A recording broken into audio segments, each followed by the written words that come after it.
Welcome to the Encore Audio Archives YouTube channel. I'm Taper Dave, and this is my channel. I've uploaded hundreds of talks here that I've recorded at meetings in West LA, and I've also recorded conventions starting in 2013. I've got a bunch of those up. And Walt and Mary Murray, the original owners of Encore Audio Archives, started the company in the 80s, and Walt recorded Joe and Charlie's and a bunch of stuff down in Vista, California. My sobriety date is June 20th of 1994. I hope you find something you like, so please like and subscribe to my channel and comment down below. If you want to hear something that I don't have or that you don't see, I'll see that I get it. Anyways, take care and have a great day if you want to. So, with no further ado, I want to introduce you to Donnell from Bellingham, Washington.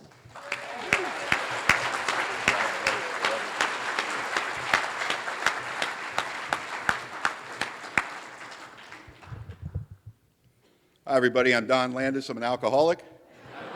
And, of course, I want to thank my wonderful host, my new best friend, Gil, for doing such a semi-adequate job hosting me this weekend. And I went through the same experience at the airport. You know, I'm walking out. You don't know who's picking you up. I've never seen him. He didn't, you know, we don't Facebook. And I saw this guy, and I took one look at Gil, and I said, well, if he's not a member, he should be.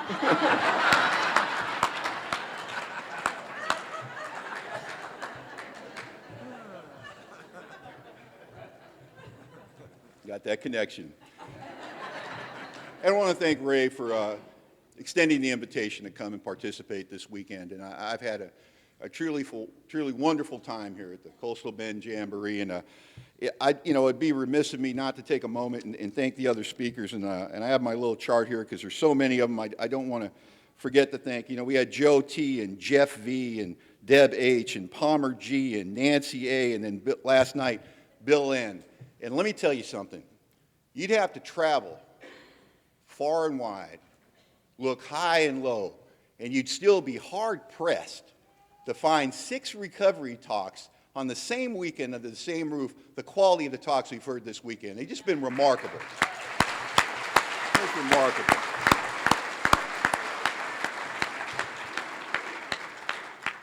And I think it's equally important that you keep this in mind as I begin my talk this morning. That 6 out of 7 ain't bad. Because the pressure's off me. You know, you always come to these things, you're a little nervous, you want to do a good job, and the talks have been so good, I went, I can basically suck. What can you complain about, you know? What are you going to do? Go home, and they'll say, well, how was the Jamboree? And they'll say, well, it was good. The first 6 killed it. You know, you can't complain. So I'm just delighted to be here. I want to give you my sobriety date. It's 9/16/91. I'm 21 years sober. I hail from Bellingham, Washington. If you don't know where Bellingham is, we're about 90 miles north of Seattle, about 20 miles south of the Canadian border. We like to think of ourselves as the first defense against the evil horde known as Canada. So Canada ever makes their move, you'll be looking to Bellingham. Unfortunately, we're kind of a college town. There's a lot of long-haired dope smokers there, and if anybody did come across the border, they just say, welcome, dude. And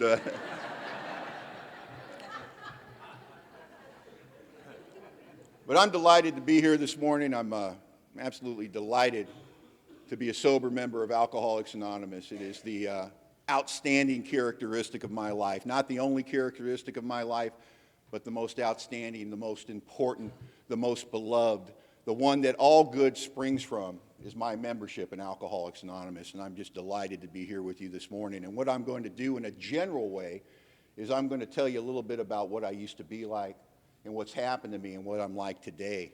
And I was born in Hollywood, California. Oh, you betcha. Hollywood's a fascinating town.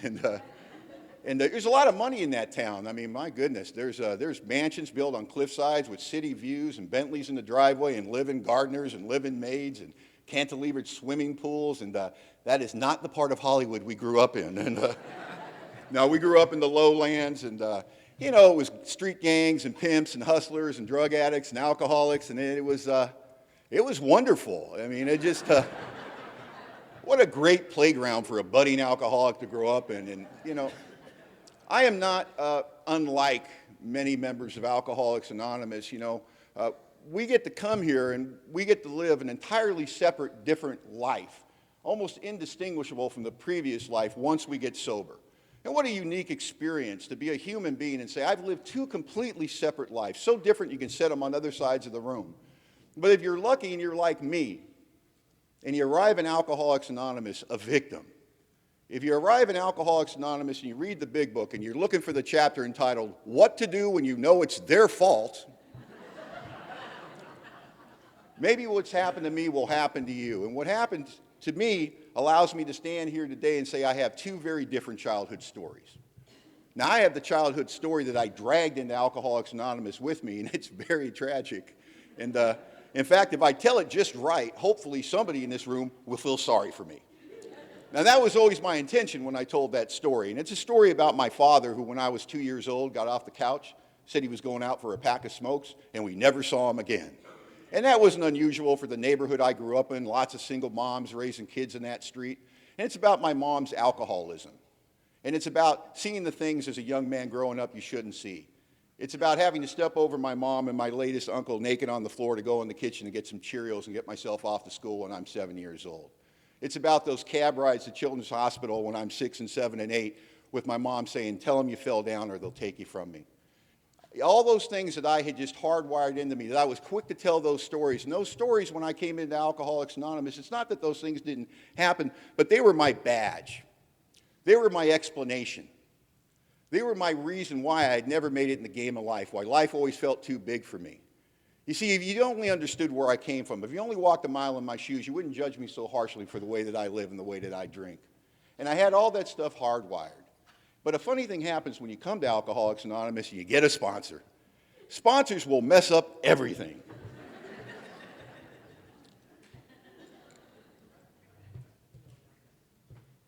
And what happened for me is I got a sponsor that took me to the 12 steps of recovery. And I got to the inventory process in steps 4 and 5. And I did what our book suggests. I just got down simply in black and white what really happened. And it was astounding to me, the things I had conveniently forgotten on my way to Alcoholics Anonymous. You know, I had a mother that raised 3 kids on her own, never took a dime of welfare, worked hard, got us up, got us off for school, took 2 buses to work and 2 buses home to put food on that table. You know, I had athletic coaches that took an interest in me. I had teachers that took an interest in me. In fact, through the inventory process, what I discovered, much to my surprise, is I had every opportunity to excel at the game of life that any young man could have been afforded. And for whatever reason, I ended up in Alcoholics Anonymous, more dead than alive at age 31, has absolutely nothing to do with environment, those bad breaks, those misunderstandings, that dad that left, that tough neighborhood, that mother's alcoholism. Because if it really is their fault, I will die of alcoholism in the rooms of Alcoholics Anonymous. Because we don't have a program to fix that stuff. What we have a program for is the individual. The longest journey I've ever made in my entire life in sobriety is going from their side of the street to my side of the street. And sometimes it takes an enormous amount of energy and sponsorship and really pulling yourself away from those things because they're so valuable to me. When you feel you've been mistreated and you came from behind your whole life and you're asked to let go of that in Alcoholics Anonymous, there's a lot of fear associated with that. Because who am I going to blame if I don't measure up now? One of the things I found through inventory my whole life is I'd done pretty well in life considering I'd only applied myself about 65%.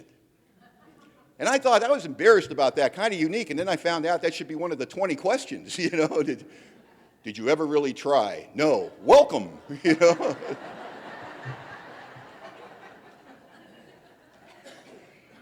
And one of the reasons I found out through inventory that I did that is, you know, it's one thing to feel like you're not enough. But when you don't give it 100%, when you hide behind those excuses and those things that happen to you as your explanation of why you're failing, you're not hitting the mark, when you don't get things accomplished, when you don't do the things that in your heart you know you want to do, you can comfort yourself somehow and say, you know, I really didn't try. I really didn't apply myself. Because that's much more acceptable than the big fear. What do you do when you give it everything you got and you still don't make the mark? And you got nobody to blame. Then the biggest fear I've ever had in my life comes true. I'm not enough. And the world's too big for me. I grew up in that alcoholic home. I'm not a guy that saw drinking and said, I will never drink again, only to find out I had the gene. I didn't really associate what was happening in my home with alcoholism. I didn't understand what alcoholism was. I just knew that sometimes when my mom drank, I really liked her, and sometimes when she drank, I didn't like her. That's all I really knew. But I know this. Let's talk about this alcoholic. You know, in Alcoholics Anonymous, there was some debate when I got sober over 20 years ago, and people were talking about I was born an alcoholic or I developed alcoholism. And I don't really have an argument either way. But I'll tell you this. Long before I took the first drink, I got that ism. I'm irritable. I'm restless. I'm discontent. I'm self-obsessed and I'm self-centered. I'm not much, but I'm all I think about. I'm the kind of alcoholic that would get you in a corner, talk about myself incessantly for a half an hour straight, finally realize I'm doing that and say, wait a minute. That's entirely enough about me. What do you think of me? And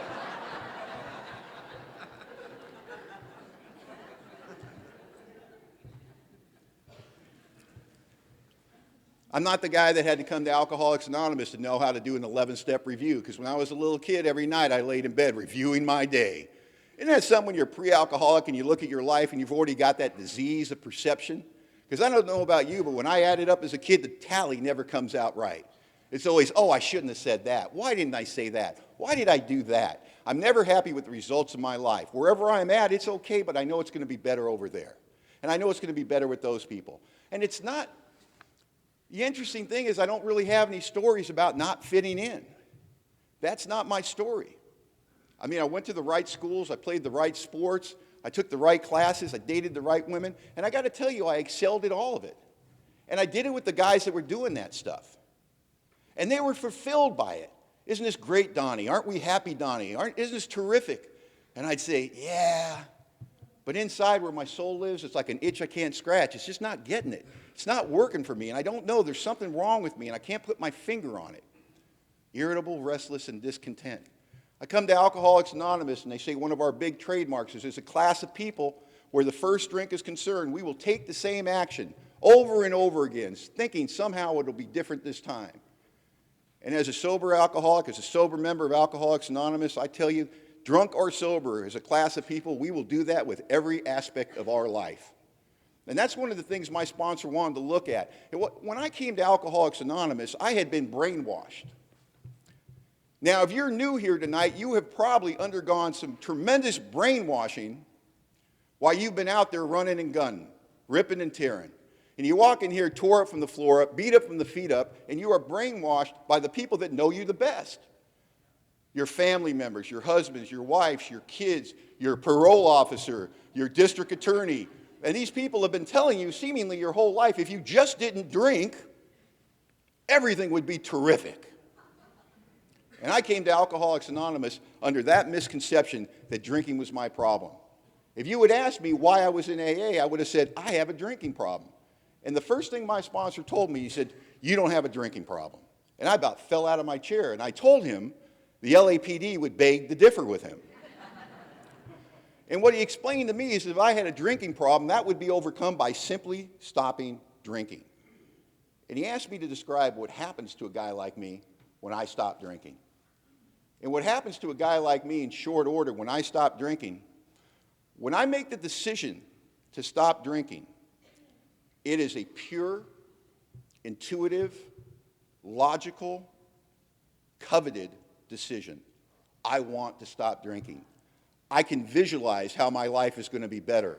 I don't know what all this malarkey's been about, but I'm done forever. I promise.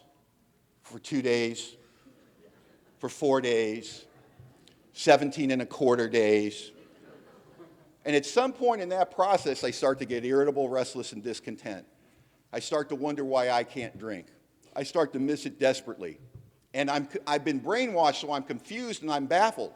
Because seemingly my whole adult life, people have told me, if you just didn't drink, you'd be fine.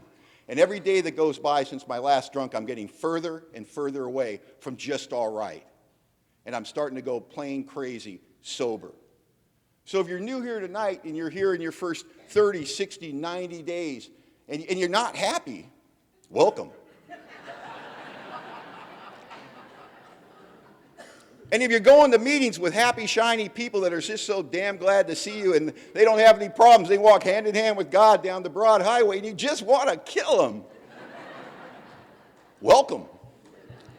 And if you're positive to the marrow of your being that Alcoholics Anonymous won't work for you in a million years, welcome. And I hope you stay long enough to get a diagnosis. And I hope you stay long enough to have the experience that happened with me. I hope you get to be wrong about that. Because that's all that's really happened to me. I stand here 21 years sober as a result of not being right about anything. About being consistently wrong my entire sobriety. You see, I didn't know that in order for me to change or transform or have a metamorphosis performed in my life, to have any kind of resurrection, an absolute necessary ingredient in that is I have to be wrong first. And that's a problem for alcoholics that are prideful people.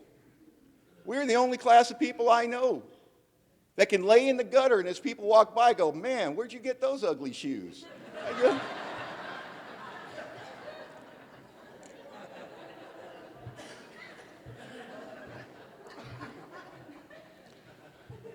Because there's absolutely nothing worse than being wrong, is there? We get here, you know, we get a sponsor and we tell him what we think about something. He goes, that's okay, kid, you're just wrong. Wrong? Oh, I couldn't be wrong. It just breaks our heart. We start to argue. Are you sure? Can we talk to some other people? And now today, when I know I'm wrong, when I discover I'm wrong, I get excited. It's like, I'm wrong. This is terrific because I'm about to change. I have never to date worked on a problem I don't have.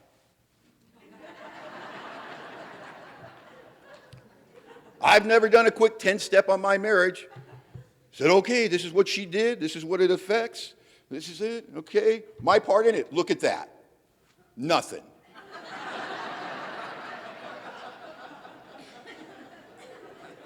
But I think I'm going to try to be nicer anyway. It just doesn't happen.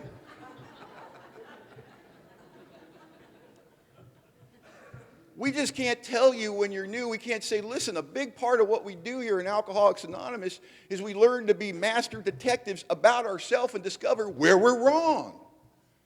We learn to enjoy it. We learn to look for it. We call it a program of self-examination. We want to see where we're missing the mark. We want to see where we're not living the way that God wants us to live. We want to try to have an idea of how we're supposed to walk in the future. And in order to do that, we have to look at our side of the street. But we don't use the word wrong. We don't do that. We're going to find our part in things. Doesn't that sound better? Were you wrong? No, I just didn't find my part in things yet. You know? Well, for goodness gracious, you know, I just participated in some old behavior. Well, if you're still doing it, it ain't old behavior.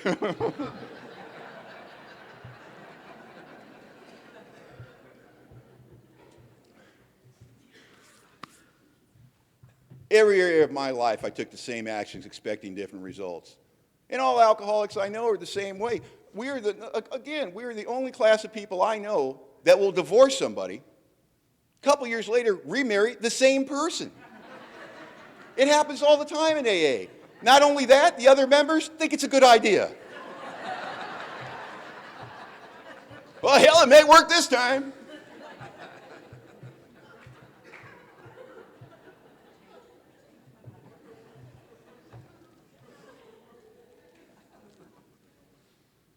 I'm 6 years old. This is all you need to know about my alcoholism. I'm 6 years old. I haven't even drank yet.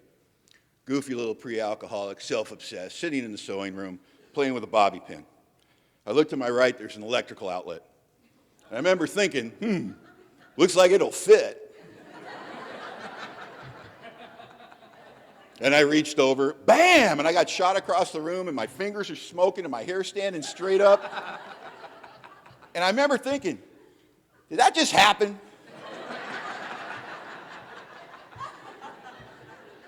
Did that hurt as bad as I think it did? Bam!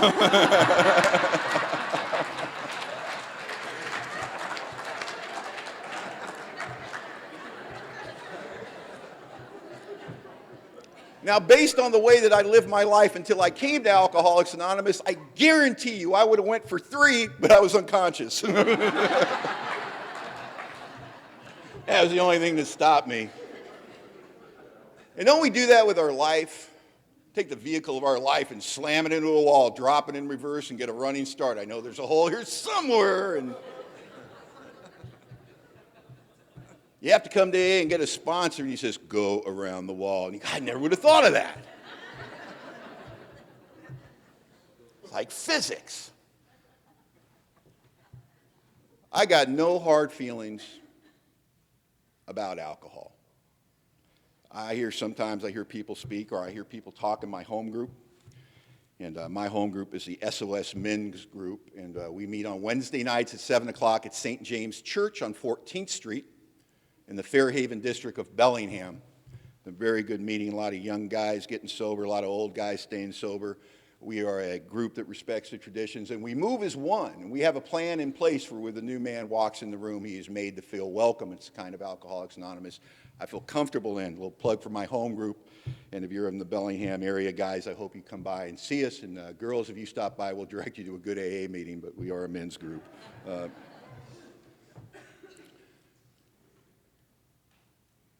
And I hear this kind of this animosity about what drinking did to you. And yeah, you know, it tore my life apart and it almost killed me and it hurt everybody that had the misfortune of caring about me and it sent me to jail and it had me miss every good opportunity that went my way. But that's okay because of what it did for me. Because you see, I got drunk when I was 17. That's not my first drink. I got drunk. And for the first time in my life, I got enough alcohol on board to get there. Because alcohol, as much as anything, it transports me. It takes me to the land of I don't care. And that self-obsessed, where do I fit in? Am I too tall? Am I too short? Am I too fast? Am I too slow? Do you like me? Do I like you? How does this all work? Goes away. There's been an invisible wall my whole life between me and you, and I can't see it, but I can feel it, and your love can't come through, and my love can't reach you. I want to connect with you. I just don't know how. I feel awkward. I feel restricted. I feel too loose. I just don't feel right. I'm a day late and a dollar short. I'm a step behind or a step ahead, but I never step out easy. And everything's filled with rough edges and uncomfortability. And you put a couple of drinks of alcohol in me and everything's good. It's not that I think I'm better looking. I just don't care that I'm not good looking. Alcohol, like Clancy says, has the ability to almost immediately alter my perception of reality. It's magic in a bottle. It's one of the most unfair things about Alcoholics Anonymous. If you're new, I agree. When I was new, it was the very first thing they asked me to stop doing was drinking. But you don't understand. I've tried that. It doesn't work.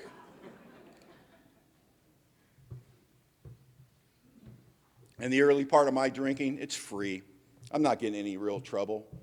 I'm not showing up in courtrooms in front of judges trying to explain my latest event of outrageous behavior. I don't have my mom standing in front of me crying, going, don't you know you're killing yourself? I don't have girlfriends that are hiding in closets because they're afraid. They're afraid they're going to get smacked around in my latest drunken rage. When I was 23 years old, you could have taken all those things and labeled them, yet to be added to my story.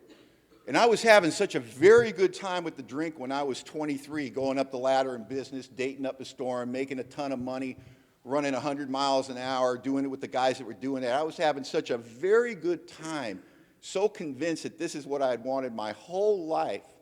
And I was having so much fun with it that if God Almighty had walked into the bar I was drinking and said, Don, the next drink, the next one, it's going to pass you into a region where there's no return through human aid. You're going to have to go to Alcoholics Anonymous for the rest of your life or die a horrible alcoholic death. I'd have told God Almighty, you got the wrong guy. Because it's working for me from the inside out, from my toes to my head. It's allowing me to be anything I want to be, not feel anything I don't want to feel. And trouble starts entering my story. And trouble's not a big deal for an alcoholic because alcoholism will keep pace. As alcoholism strips away your morals, as alcoholism strips away your idea of what right and wrong, and what right and wrong slowly morphs into through alcoholism is get caught, not get caught.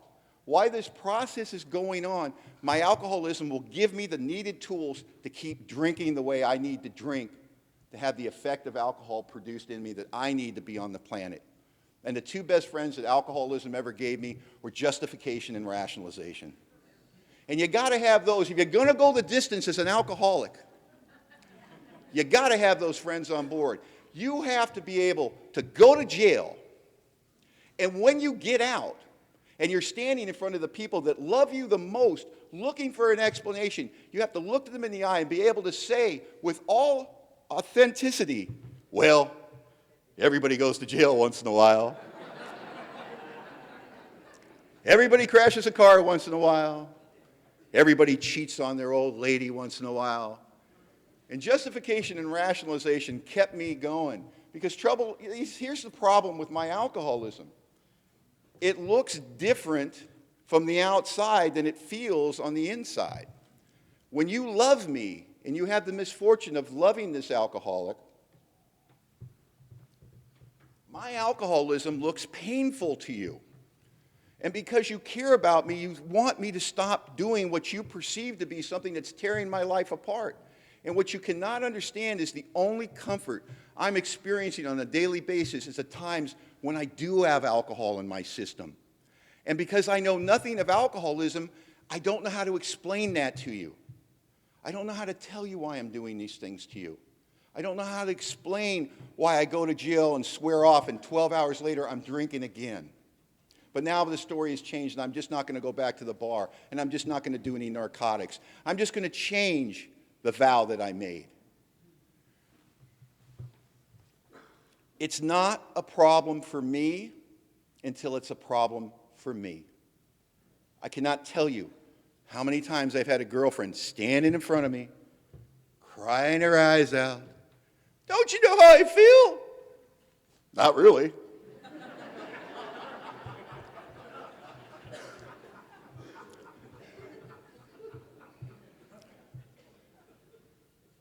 I told this one girl, I said, listen, honey, I'm drinking, and you're watching. And in my opinion, one is a lot more fun than the other. So, and I just couldn't understand why people were getting worked up about my drinking. And then by the time I was 25 years old, the lights went on.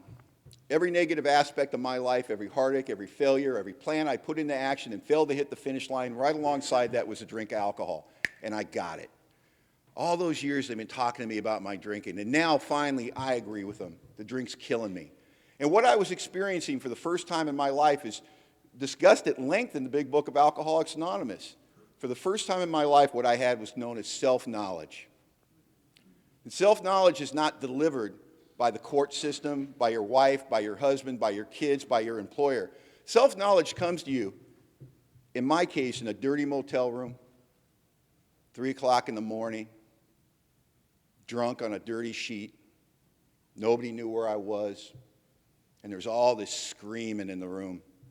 And I realized the screaming's in my head.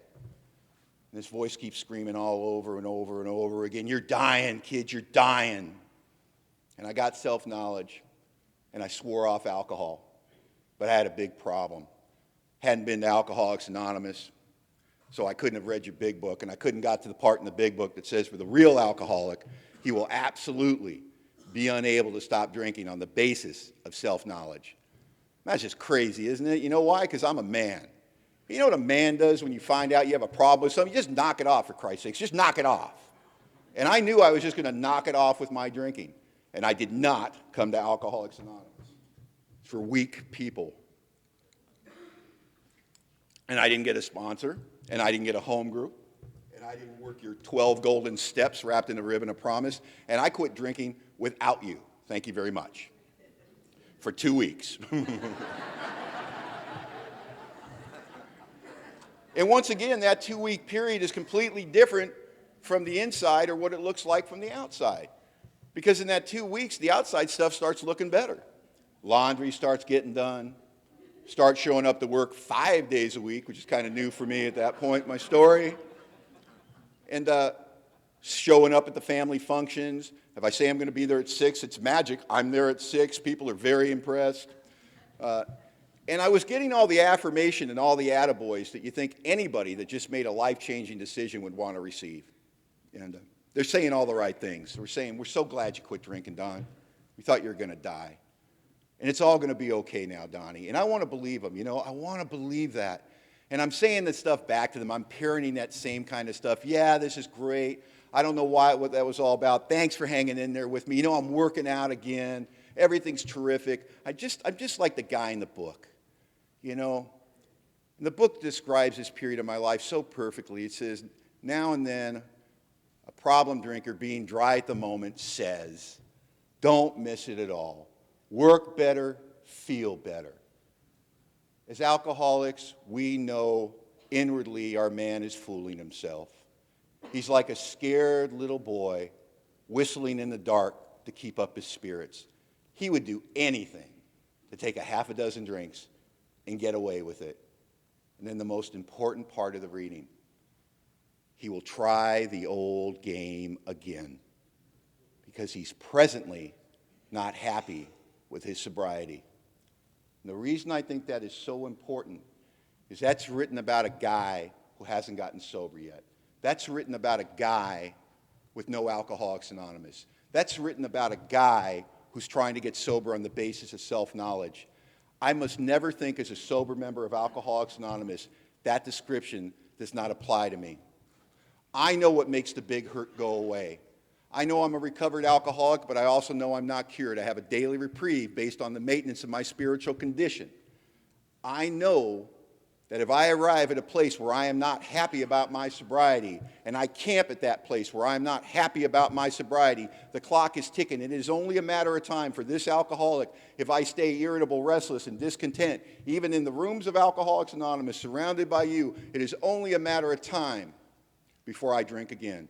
And if you are sitting in here tonight and you are not happy about your sobriety, you better get happy.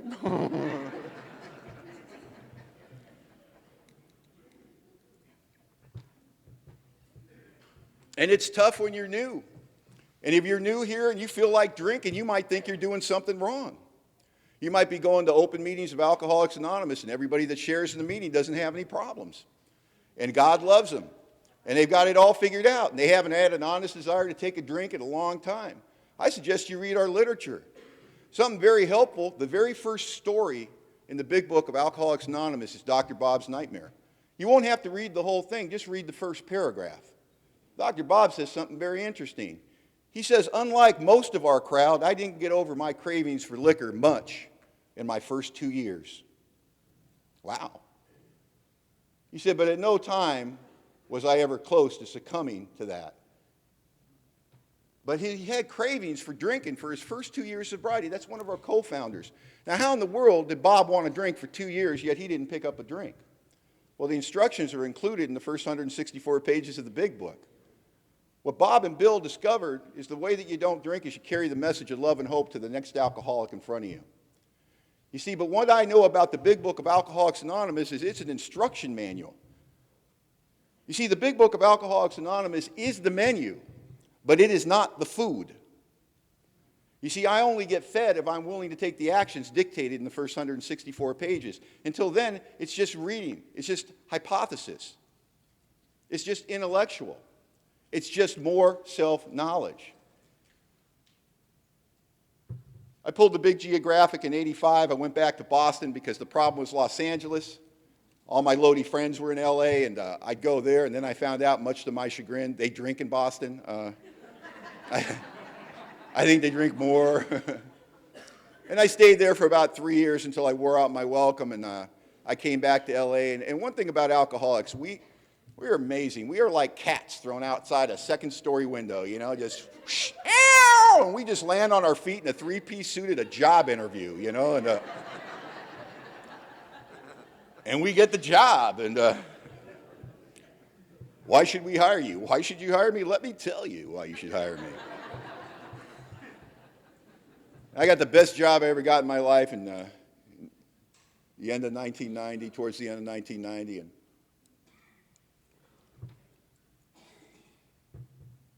did a great job for this company. then the owner of the company made a fatal error. He put his arm around me and he said, you know, Don, I want you to know you've done a really good job for us. We're very pleased.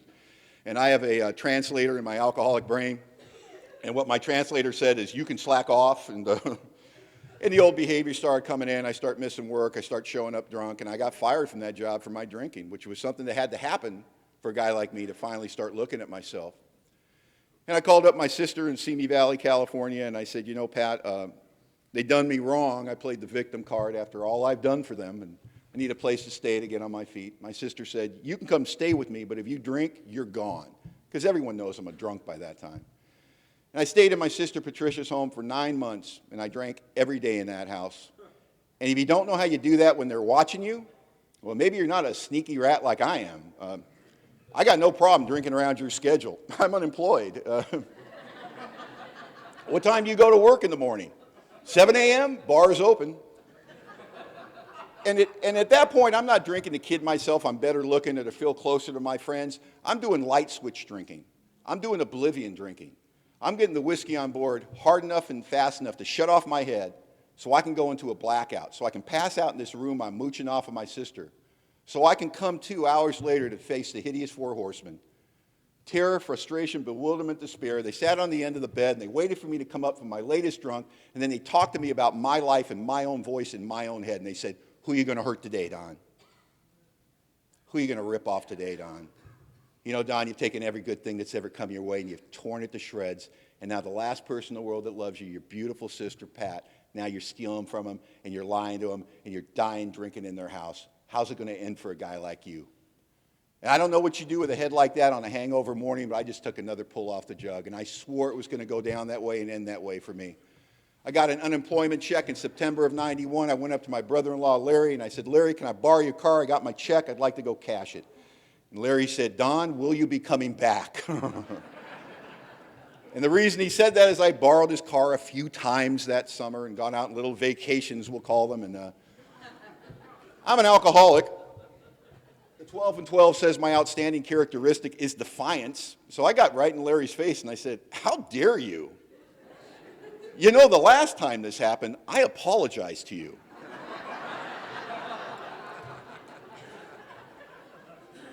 I opened my heart to you, and this is the thanks I get. And Larry, in his untreated Al-Anon condition, took out the keys to his car, and I snatched the keys to him, and I walked out of the house to go to the car that this man owned from the house that he owned, and I remember thinking there better be gas in it. Because the delusions of entitlement that the alcoholic suffers from have no bounds. And I went down to the liquor store to cash my unemployment check, because that's where guys like me cash our unemployment checks. And I had what the big book refers to as the thought that precedes the first drink. And I thought, what's in a half pint? Just a half pint. And I get the half pint, and I drink that, and the half pint got lonely, so I had another half pint, and I had the thought, I can go visit those friends in the valley and be back in 45 minutes, and I'm gone. 3 days later, I'm driving up the hill to face that family I'd done over one more time. One more time, I've taken their hope, their faith, and their trust, and I've torn them to shreds. And you need to understand this. Driving up the hill to face that family I'd done over one more time, I love them no less than I love them at this very moment. And I love my family tremendously. But I can't serve two masters. I only got time to serve one. And that's King Alcohol. And you get between me and a drink, it's nothing personal. It's almost business-like. I'm getting to the drink. I'm going around you, I'm going through you, I'm manipulating you, but bet your bottom dollar I'm getting to the drink. But I don't know anything about alcoholism, so how could I possibly explain that to you? So what do I sound like? This is what I sound like. I'm sorry.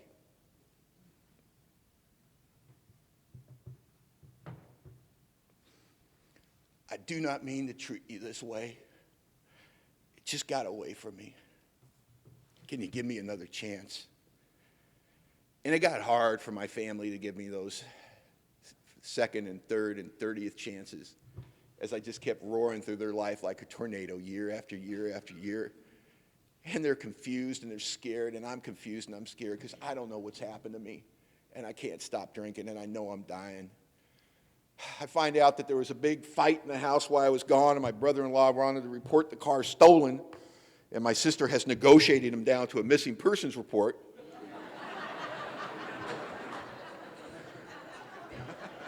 And when I showed up, they called the Simi Valley Police to do the follow-up work, and they're on their way. Now, I had warrants for my arrest in 2 counties, so I started yelling at my sister, "I got warrants, I'm going to jail, thanks a lot," because now it's her fault.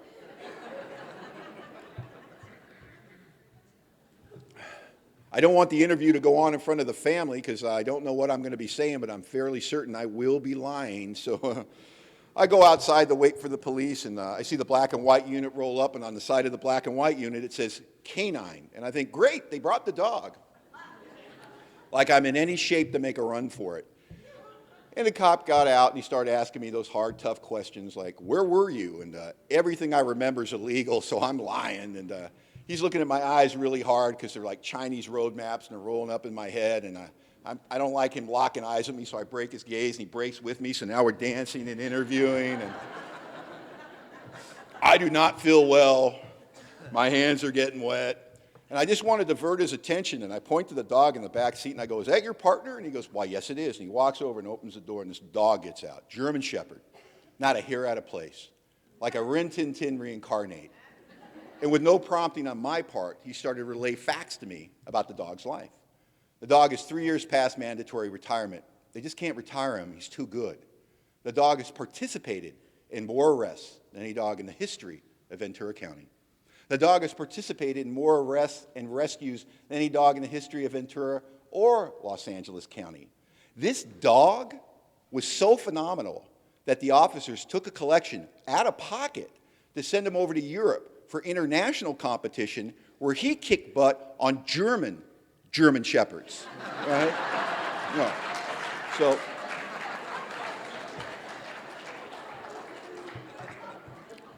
So I say to the cop, I go, "That's a phenomenal dog you have there, sir." And this thought flew in the back of my mind. The kind of thought the minute you think it, you know it's the truth. You want to deny it, but you know it's the truth. And what the truth was is this dog had done significantly more with his life than I'd done with mine.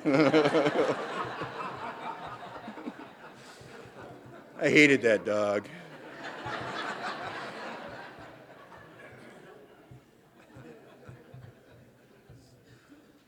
The cop left. I was not arrested. I walked into a home that had been devastated by the disease of alcoholism. The people in that home were suffering greatly from the disease of alcoholism, yet they didn't drink.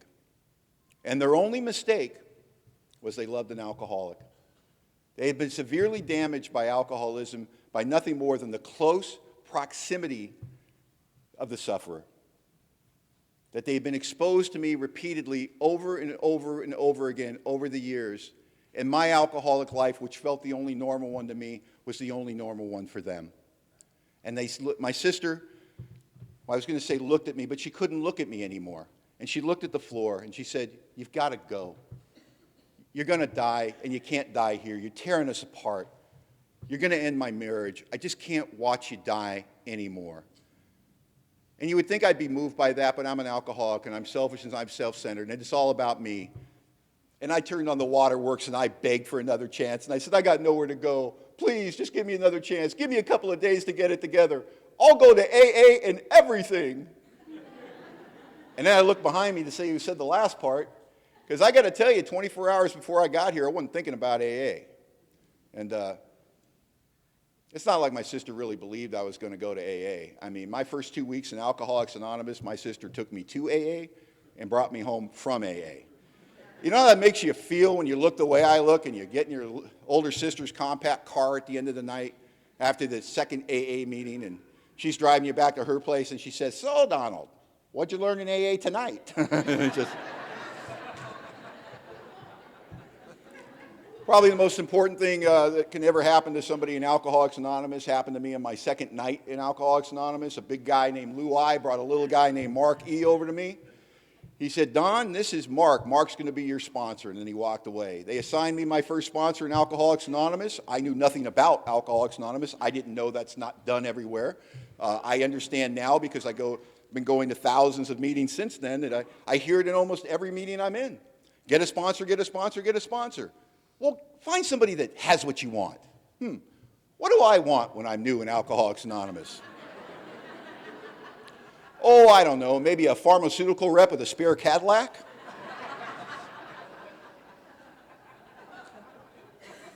No, because I certainly wouldn't have picked the weenie boy they assigned to me. You know, he just was not cool enough for me. And we're sitting there and we start to have the first sponsee kind of interview, and it's all very goofy to me. I don't know what's going on. And he's nonplussed. It's no big deal for him. He gets a meeting directory out and he just starts telling me what I'm going to be doing in Alcoholics Anonymous. Now, I have no reference, no frame of reference. I just assume this is what happens in AA. He goes, these are the meetings you're going to be going to. And he's circling, he's circling, I think it's an awful lot of circling, and he's going on. And then he goes, are you working? And I said, well, no, I'm unemployed. It's circling, circling, circling.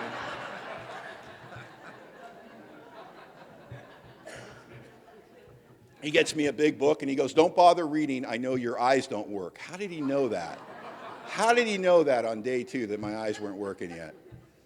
And then he insulted me. I just met the guy, and he's just brutally rude to me. He goes, do you think you can go home tonight and not drink? I mean, that's rude. I'm on my 2nd day of sobriety, you know? And I got a little angry, and I said, listen, any idiot can go a day without drinking. And he goes, oh, you're going to be perfect for our program.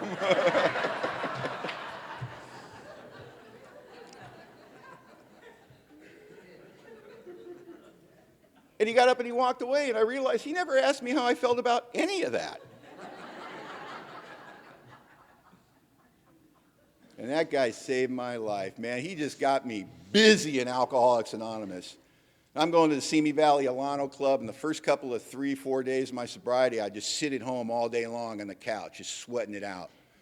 Waiting to go down to the Simi Valley Alano Club about 5 o'clock and go to the 6 o'clock meeting, which was an hour and a half, and then there would be a half an hour break, and then go to the 8 o'clock meeting, which would be an hour and a half, and then go out for the 18th cup of coffee I'd have that evening, you know. Because you knew in AA and you drink coffee through the whole meeting, and then they tell you, we're going out for coffee. Oh, good, because I could use some coffee. I really want some coffee.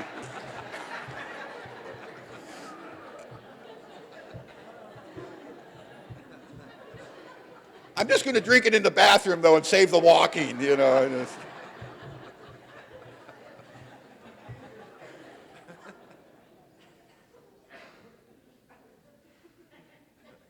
He was so nice to me my first 30 days of sobriety. The guy was an absolute saint. Wouldn't even talk to me about my problems, you know. I got big problems I'm trying to talk to him about. I got warrants for my arrest in 2 counties. I'm 80 grand in debt to the IRS. I don't know what I owe the rest of the world, probably another 80 grand. I haven't worked in a year. Haven't had a valid driver's license in 10 years. Never had a checking account. I'm a loser. He goes, these are your problems? I go, yeah, I think they're fairly significant. He goes, nah, you're wrong. I hope I never forget what he told me. He goes, yeah, that's situational. You don't drink one day at a time. That stuff almost takes care of itself with a little action. He goes, you've only got one problem, and I'll keep it simple for a guy like you, Don. You suffer from alcoholism. That means you got something that wants nothing less than to kill you slowly and take a large bite out of anyone that has the misfortune of caring about a loser like you. And we'll let you know when these other things are a problem. And what I heard was I didn't have to pay back the IRS.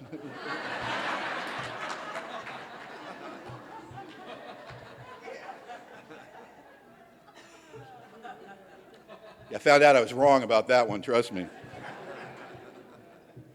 Years ago, a guy asked me, I gave a talk, and a new guy came up to me, and he was new, and he wasn't happy about being here. And he said, let me ask you something, speaker boy. And he said, this AA stuff, how long does it take? Because it's taken forever. And I gave the guy an answer out of the book, you know, based on the steps. And it wasn't that I was dishonest, but it was the right answer, but it was to the wrong question. I didn't hear what the question was. And what he really wanted to know was, when is he going to feel better? And I have a different answer today if you're new. If you want to know, well, how long till I feel better? 30 days. Because that's my experience, and that's all we have to share here in Alcoholics Anonymous is our experience, strength, and hope. In my experiences, when I was 30 days sober in Alcoholics Anonymous, I went to the clubhouse. And in Southern California, you know, I'm sure they do it here, you know, they give you a coin, 30, 60, 90, 6 months, 9 months, and if you're lucky enough in Southern California to stay sober a year, they'll bake you a cake. And they'll put a candle in it, and they'll light, and they'll sing happy birthday to you. It's the most disgusting thing you've ever seen. Till it happens to you, then it's pretty cool. And I told my sister all about that. Now, remember that this is a home that I'm getting sober and that's been devastated by the disease of alcoholism. My sister is a school psychologist. She's very prominent in what she does. She gets up very, very early and works very long hours. And sometimes after I started going to AA and I started getting rides to and from with my sponsor, we would go out for coffee and then we would sit and we would talk, and I wouldn't get back in that house till midnight, 12:30, sometimes 1 in the morning. I didn't have to work. And in my self-obsessed newcomer, I just thought it was coincidental that my sister would be up in the living room with a light on reading a book, waiting for me to come home from AA and asking me, how was AA tonight? I said, it was good. What'd you guys talk about? Oh, you know, drinking, not drinking. You know, and I'd show her what my sponsor had me reading in the book. I talked to her about the step I was working on. And I didn't really get that she was waiting up, waiting for her brother. And I told her about getting a 30-day coin and talked about, you know, if you stay sober a year, you get a cake. And then I went to the clubhouse. And everybody's grinning at me. You know, and I realized, oh my God, they all know I'm taking 30 days. And I realized that you guys have been counting with me. You've been counting the days with me. And I call my name, and everybody applauds, and they're all happy. And I go up to take the coin, and I take the coin the way tough guys take coins. You know, you go to hug me, and I put my hand up, and I go, I don't hug, you know. And I grab this piece of colored aluminum, this coin, this cheap coin, and I got it between my thumb and my forefinger, and I got it in a death grip, and I put my hand in my pocket, and I can't let go of the coin. And I'm starting to get choked up, and I can't let you see it. I can't let you see that this stupid hunk of colored aluminum coin sitting in my front pocket, clenched between my thumb and my forefinger, means more to me than anything that's ever happened in my life. And I've been some places, and I've seen some things, and I've accomplished some things, and I can't figure out why this means so much to me. And I'm looking at all your smiling faces, and it's just tearing me apart because I'm so afraid. I'm so afraid to dare to hope that this could be real for me. I'm so afraid to think that maybe Alcoholics Anonymous could work for a guy like me. I know it works for you, but you don't understand. I can put the drink down and I can walk away from the drink, but I always end up drinking again. And I don't want to get too far ahead of myself. I don't want to be too excited about this, but something's happened to me that I can't explain. And I can't explain the power of God, so I can't explain what's happening to me at that meeting, taking a 30-day coin. And I go home that night, my sponsor says, good job, kid, now do it again. And I walk into the house that's been devastated by a disease of alcoholism. And around the corner comes my sister, and my sister's carrying a cupcake. And the cupcake's got a candle in it, and the candle's lit, and she's singing happy birthday to me. And she gets to the end of the song, and I blow out the candle. My sister looks me right in the eye, and she goes, I know you don't get a real cake till you're a year sober, but for you, my brother, 30 days is like a year. And she gave me a big hug, and I know it was a very emotional moment for me and my sister. And you know, I didn't realize for a long time what had really happened. And what had happened to me is I had attended open meetings of Alcoholics Anonymous. I had taken commitments at all those meetings I attended. I had gotten a sponsor in Alcoholics Anonymous, and I was doing everything he asked me to do to the best of my ability. And I'd started to walk upright. I'd started to take some actions I didn't believe in. I was learning how to be a member of Alcoholics Anonymous. And without my permission, the spiritual force, God as I understand him, that runs Alcoholics Anonymous has somehow attached himself to me and had been carried by me back into the room, back into a home that had been devastated by the disease of alcoholism. You know, there's a part in the big book I'm very fond of. If you want to get that, you can.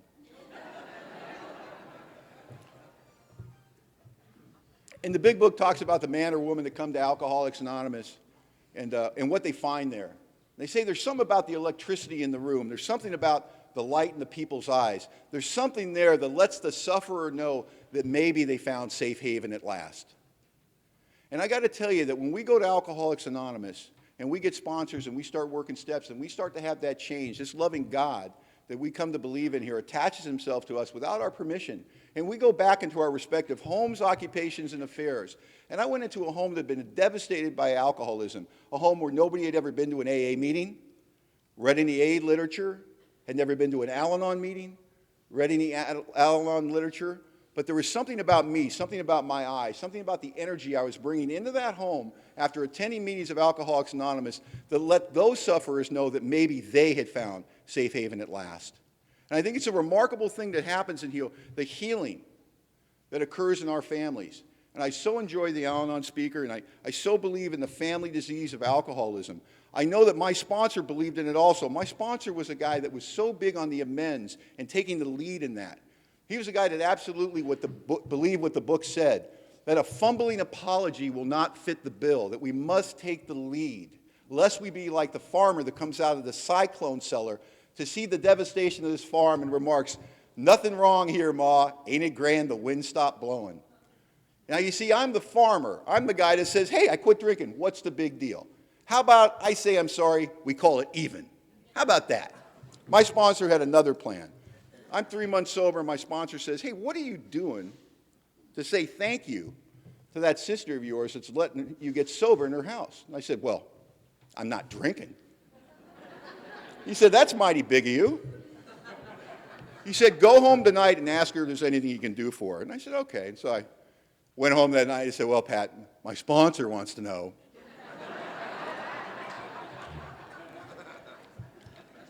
if there's anything I can do for you." And she didn't miss a beat. She goes, "Well, yeah, you can paint my house."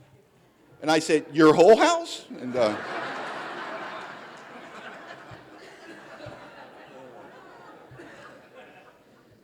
And she said, "Yeah." And I said, "Let me go talk to my sponsor, because now I'm an expert on sponsorship." So I go to my sponsor, and I go, "This crazy woman wants me to paint her house." And he says, "Is she buying the paint?" I go, "Well, I assume." He goes, "You got off easy. Paint her house."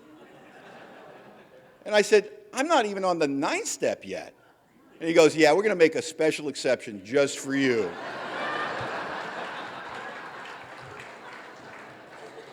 And then he walked away from me like he didn't care. And I say to his back as he's walking away, "Hey, this program suggested." Oh, bad move on my part. I didn't know he could move that fast because he seemed to go from across the room to like right up on me, you know? And he's looking up at me and he said, "Don, you're so sick that everything that comes out of my mouth from here on forward, I want you to assume it's a direction. And we'll let you know when you pass into the suggestion phase of the program."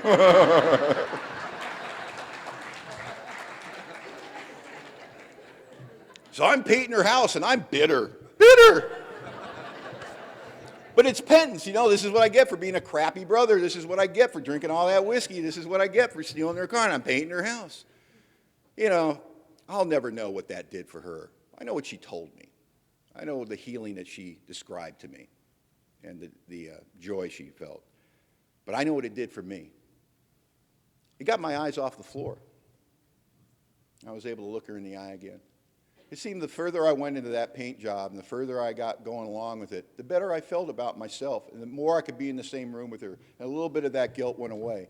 And what I was experiencing is described in the amends in the big book. It's a very special word that's in the amends section of the big book. And it's used in 2 different places, and the word is demonstration. In the first place, it says, "Our man will be more interested in the demonstration of goodwill than our talk of spiritual discoveries." See, I want to tell my sister I found God and I'm an Alcoholics Anonymous and I'm sorry and I won't hurt you no more. But my sponsor was more interested in a demonstration of goodwill like painting her house. The other place in the book, it says it doesn't matter if somebody throws us out of his office. It's water over the dam. We've made our demonstration. And so I started making that spiritual demonstration with my family, and I started showing up for things. And in the beginning, because of a sponsor's direction. And then I started seeing the value in it. I started to see my family get well, and I started to put that relationship together. And none of this I can do on my own.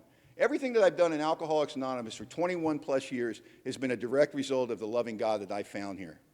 God has accomplished for me what I cannot do for myself. And for a guy like me, that is everything. God gets the credit for everything. My ego wants to take credit for the good life that I have. My ego wants to take credit for all the things I've done in Alcoholics Anonymous and the way that I've been able to stay active. And the truth of the matter is God has done it all for me. And I had a sponsor that God worked through that knew what I needed to have done because I wouldn't have done any of it. I'd have never painted my sister's house, and I certainly wouldn't have shown up in court 4 months sober. I got warrants for my arrest. The furthest thing I'm thinking about is going to court. I'm working a terrible job. My sponsor got me. I got a sponsor that wouldn't let me go back into my chosen profession because he said I'd make too much money. He said, then your ego won't be smashed, and then you'll drink and die. He said, you can make money later. Right now, we need something that's not going to get in the way of your meetings. We need something humbling for you, Don. He goes, you ever work with your hands? I go, no. He said, fascinating. And he got me a job as a laborer on a framing crew. And I'd love to tell you that I found out my true calling was to work with my hands. I was terrible at that job. I was awful. I had a nickname on the job site, the Bleeder.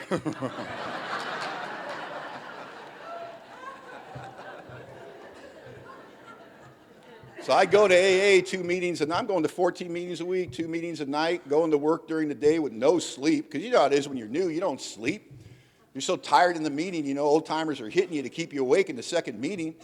And you just want to go home and go to sleep, and then you lay down, your eyes roll up like shades, and it's the Don Landis Film Festival rolling by, you know.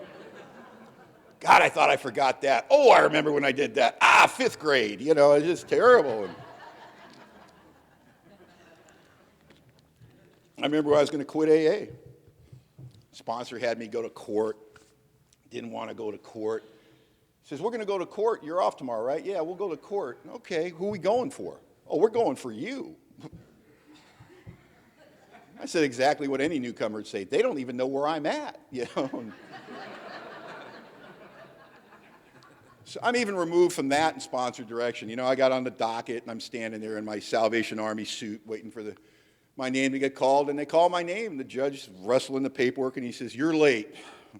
4 years. And they asked her an explanation, and I just told the judge exactly what my sponsor said to say.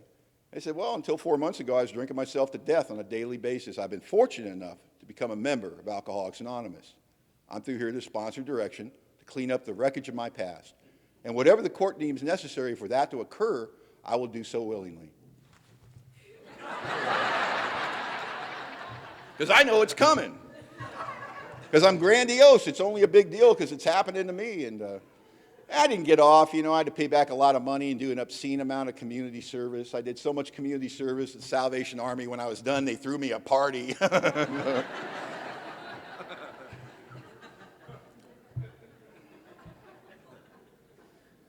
I make it to over 4 months sobriety, and I'm gonna quit AA. I'm exhausted. My sponsor won't let me take any time off. I come to him. I go, man, I just want one night off, just to do laundry. You're killing me. You're killing me. And you know what he said. He got out the sponsor handbook, and he turned to page 27. He goes, oh, it's right here. Nobody ever died from lack of sleep, you know. And I made a vow right there. I'm going to be the first. And I prayed to God to let him. I said, God, let me die from lack of sleep, please. And I mean it. And I was going to do it for all the newcomers to come to Alcoholics Anonymous after me that had mean sponsors. Because my sponsor and his sponsor are going to be standing on my grave. They're going to be looking down at me and go, Jesus, we killed one. And give them a chance to rethink all of that. I make it to 4 months, and I'm going to quit AA. I can't take it anymore. It's Friday, and then Fridays are always the worst. I'm sleepless, and if I got to sign something, I'll sign something, because AA doesn't work. I've been in AA a very, very long time, and I don't feel any better. And I'm talking to my sponsor about how uncomfortable I am, and he goes, Don, you're stuck in the 3rd step. You're doing the 3-step waltz, 1, 2, 3, 1, 2, 3, 1, 2, 3, and you won't write your 4-step.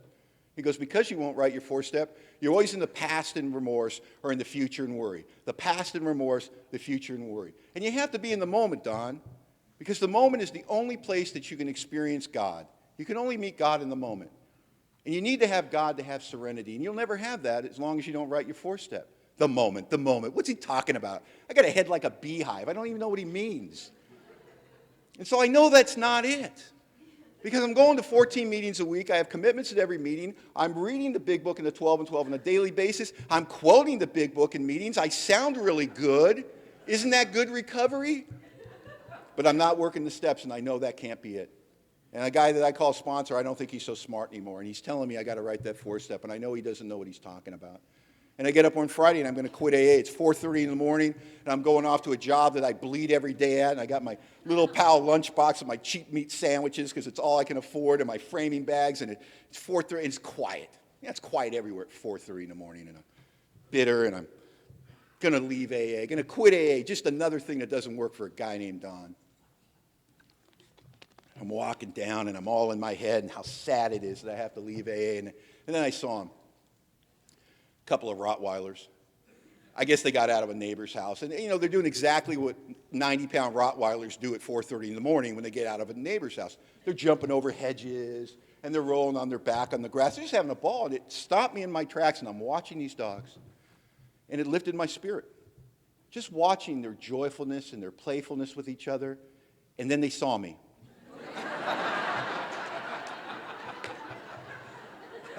And they looked at each other. And they looked at me. And they looked at each other. And they attacked and charged. And I started screaming like a 6-year-old girl. Oh! And I'm backing down the hill, and they're coming at my feet, and then they break around, and I go, oh my God, they're flanking me, and you know. And I was of such service to these dogs, because they were having a ball. They come at my feet, and it's like, see how high he jumps this time, and I'm clearing hedges, and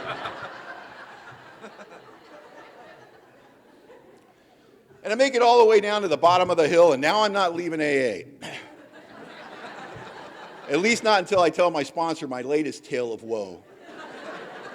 So I see him that night at the clubhouse, and I tell the story the way any good newcomer tells a 3-minute story in 30 seconds. They were huge, they had teeth like this, and they tried to kill me, and I jumped over hedge. And he patiently listens to it all, and he doesn't miss a beat. He goes, well, I bet you're in the moment.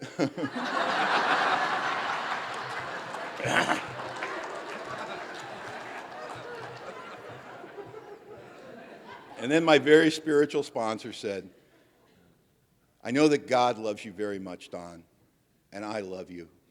And I just hope he doesn't have to send any more Rottweilers to you to prove it. And I'm of the belief that, you know, there's a funny thing. When you come to Alcoholics Anonymous and you're new and you raise your hand, I think that's a prayer. I believe that's a prayer. And when we start hitting our knees in the quiet of our room with that embarrassment when we haven't prayed since we were little kids, I think God sees that. And I think that lets him know that we want back in his heart.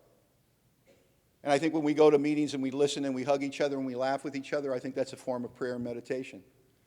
And I think when I ask God for help, when I ask him to come into my life, when I ask him to take away this merciless obsession, when I ask him, please don't let me live that way anymore, don't make me hurt no more, I can't do it anymore, he hears that prayer. But I believe he's the, you know, the master and creator of the universe, and I don't think he really cares what he has to do to get my attention. But I think he's a loving God, and I think like any loving God, he's going to start so gently with a guy named Don when he wants my attention. So gently that when he wants me to know, when he wants to give me an intuitive thought, it'll literally feel like a feather has floated down from heaven and landed just so lightly on my shoulder. You know, it's so light you can just brush it off, can't you? You can say, I don't care if I got a resentment. It's justified. And let them say I'm sorry. Why do I always have to be on the spiritual high road? And you know, I don't have to work all the steps, and the steps are only suggested. And let other people sponsor people. In this justification and rationalization that follows me into Alcoholics Anonymous, but when I'm on this path and I've asked God to enter my life, that little feather, by the time I've ignored it long enough, it'll feel like a brick has fallen right from the sky and landed square on my head. And I'm back in that fetal position, and I'm asking God to take it away from me, and I want to turn it over one more time. And how many times in my sobriety have I had to take it to that point? Where I'm in the fetal position, laying on the floor and saying, you know what, Dad, I don't want it anymore. Take it from me. And it's that grandiosity that follows me around in my sobriety, my ego that follows me around in sobriety that will always be my block to God. You know, I only got a couple minutes, and I want to talk about the amends real briefly. And that was probably the area that I was the most wrong in, and the area that I needed to do the most work in. Now, the financial amends were funny, and they were hard and all that, but that's not really where the real spiritual stuff comes in. I mean, I remember the financial amends. I called up the IRS. I'm 2 years sober. I owe them 80 grand. And, you know, they answered the phone, Internal Revenue Service, and I hung up. And I call them, you know, I call them back, and I enter into a payment agreement. I'm going to give them $100 a month. I was making $7 an hour with taxes taken out. And I sent them $100. And I remember thinking, oh, good, $79,900 to go. And God's everything or else he's nothing. What's my choice to be? And I don't know, but the minute I started paying the IRS back, I started getting better jobs. I didn't have any more money. You know what I mean? I was making more money theoretically. I just had more money to give the IRS, and it really pissed me off. And then my sponsor said, oh, kid, don't worry about it. They don't want your money. I said, they don't? They go, no, they want their money.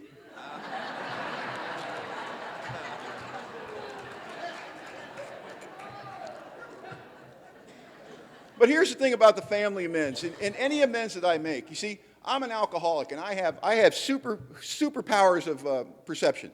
They're inaccurate, but they're super. And when you get to Alcoholics Anonymous and you're never wrong, and then finally through the inventory process you learn that, okay, maybe occasionally I'm wrong, but just a little bit, and you get to the point where you find your part in things, something happens instantaneously. You see, when I harmed Gil, all right, I admit I harmed him, but I know some stuff without talking to him or anybody else, a sponsor or anybody, I just know it intuitively. I know how bad I hurt you. I know how long you should be upset. And I know what is required for you to get over it. Now, I don't have to talk to anybody. I just know it. It's a gift. And I'm always wrong. And I found out about this with the family amends. I remember meeting with my sister. And I talked about stealing their cars and stealing their time and not showing up at the wedding reception and not showing up at the graduations. And my sister listened to all of it, and she said, you're wrong. You couldn't be further from the truth. She said, you don't know what it's like. You don't know what it's like to love somebody as much as I love you and watch your life spiral down. And when I ask you how you're doing, you say, couldn't be better. You don't know what it's like. You don't know what it's like when the phone rings in my house and it's after 9 o'clock at night. I know it's them calling to tell me that you're dead and I'll never see my baby brother again. You don't know what it's like. And I didn't know what it was like to love an alcoholic. And I'm so grateful for the amends process that I was able to go and learn. And the way, and I'll tell you, and I'm going to shut up, but I think this is important. This is the way that I was taught to do amends. Number one, I make an appointment. And the reason I make an appointment, I'm call Aunt Sally up and go, Aunt Sally, can I come see you?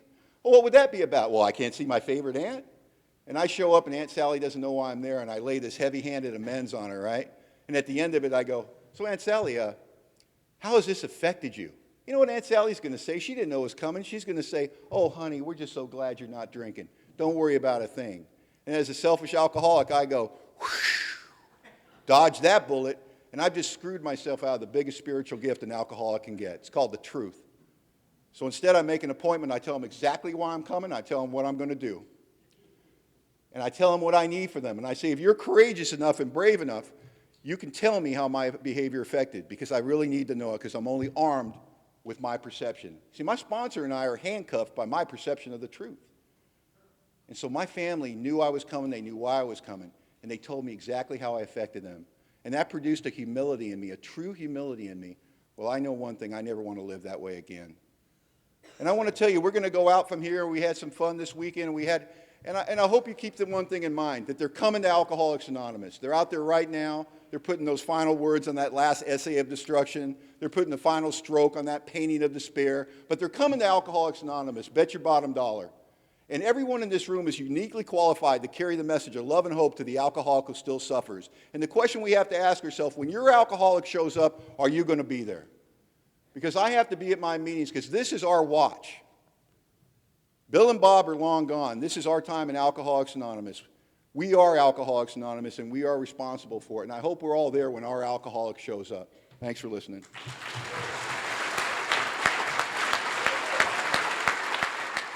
I think we got a great talk going on here. Thanks for watching the channel. Taper Dave here. Just curious, do you think this is better than Zoom? Okay, this is how I prepare my drone for launching.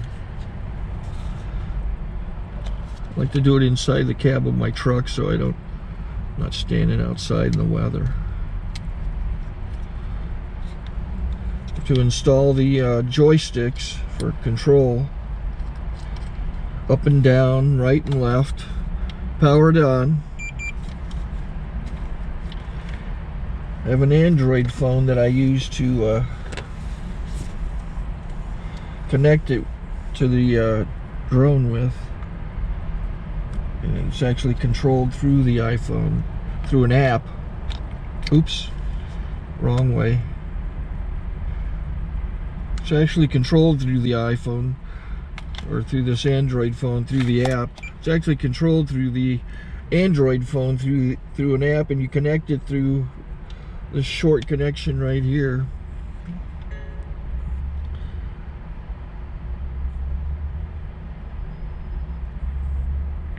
Remote control connected. Remote control's connected.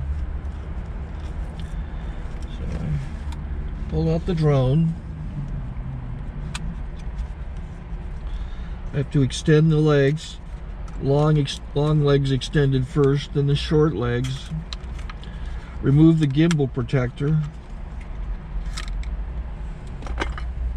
Set that aside, then power it on one short burst, then one long burst. I lay it down. So I have to go to calibrate. So the drone's not connected yet. It shows you here as this drone gets disconnected, even though the remote's powered on. So the drone has to establish it's connected. So I go into the app to calibration mode. First I'll calibrate the remote controller. Start calibration. Out, in, oop, out, in, up, down, and then this little wheel is to control the gimbal. So it's calibrated. Go to gimbal calibration, start calibration, and then it calibrates the gimbal. If that shows up, the gimbal's moving all over the place. Changes, you can see it on the video. And I'm calibrated to take off. It's acquired 7 satellites at the moment. There are 26 satellites up in the sky, which it has to acquire before you can take off. So it's connected. It's got enough satellites. This is white. I can go to press this little arrow button, swipe right to take off, and it would start the motors if I slid this to the right. But I'll wait till I get outside. Don't want to do it inside.